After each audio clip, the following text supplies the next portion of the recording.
All right, Lakers are hanging on for dear life without LeBron, but are 6-3 since Westbrook left the team in the trade deadline.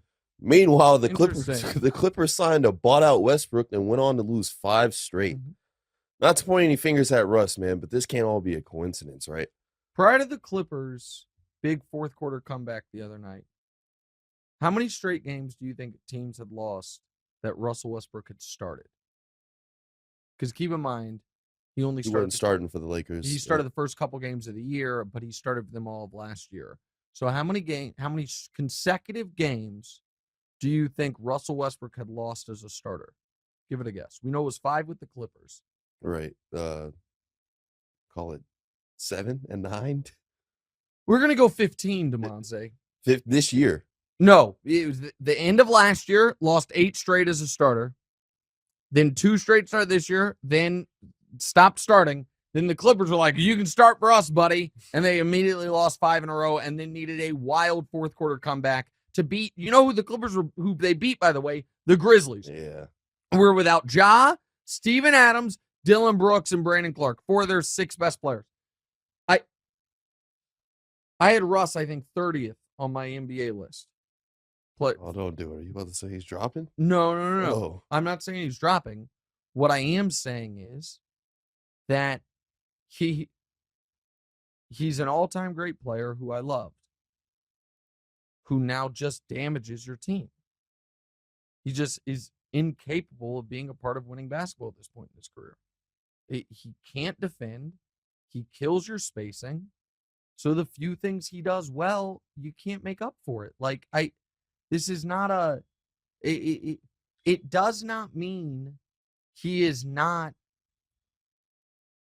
an all-time great. But at this point, he is negative. And probably lost a little bit of his athleticism that he used to have, so the usual gimmicks don't work. Right, and his shooting is worse than it was and was never good. It's just a big problem. Go ahead. Do you think Russ is who LeBron was talking about in this tweet? Okay. Referring to Bronny being better than some of these cats. I think we're going to put it up. All right. So 2 things. So LeBron wrote, Bronny definitely better than some of these cats I've been watching on League Pass today.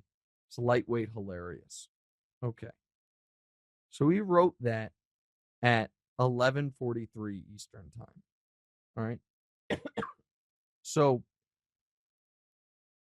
first of all, I want to say this. I think it's a bad tweet by LeBron.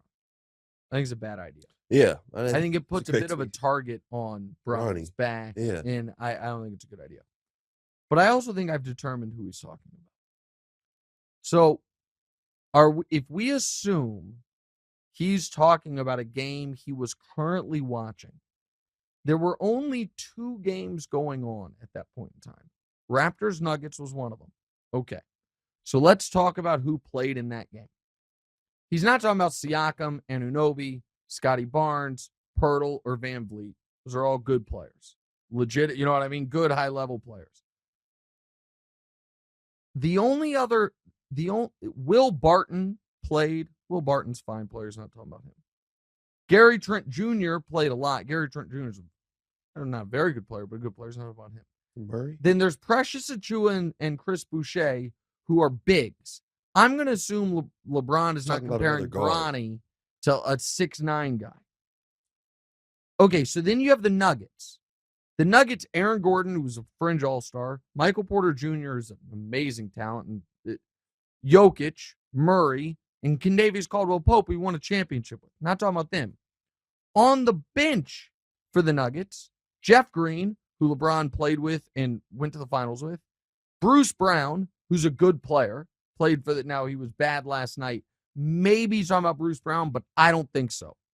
Thomas Bryant, who played for the Lakers this year and is a center, and Reggie Jackson, who's been in the league 10 years. So I don't think he's talking about anybody in that game. So now we go to Pelicans-Kings. The Kings, everybody who played for the Kings, it was a starter, except for one guard played for them, and it was Matthew Dellavedova, who LeBron went to the finals with, and then I think was on the team with. So he's not talking about Delly. So now we have narrowed it down to the Pelicans. It's not talking about the starters.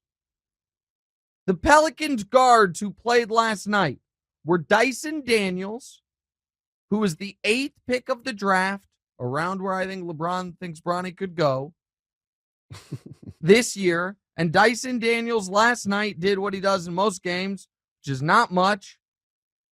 And then Kira Lewis Jr., who was the 13th pick of the draft a couple of years ago. I believe LeBron was talking about either Kira Lewis Jr. or Dyson Daniels. That's what my investigation has revealed.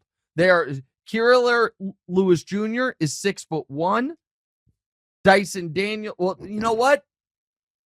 Daniels, I forgot. He's a guard, but he's 6'7". I think he's talking about Kira Lewis Jr. Sorry, Kira Lewis Jr. But he's 6'1". He was 1 for 7 last night.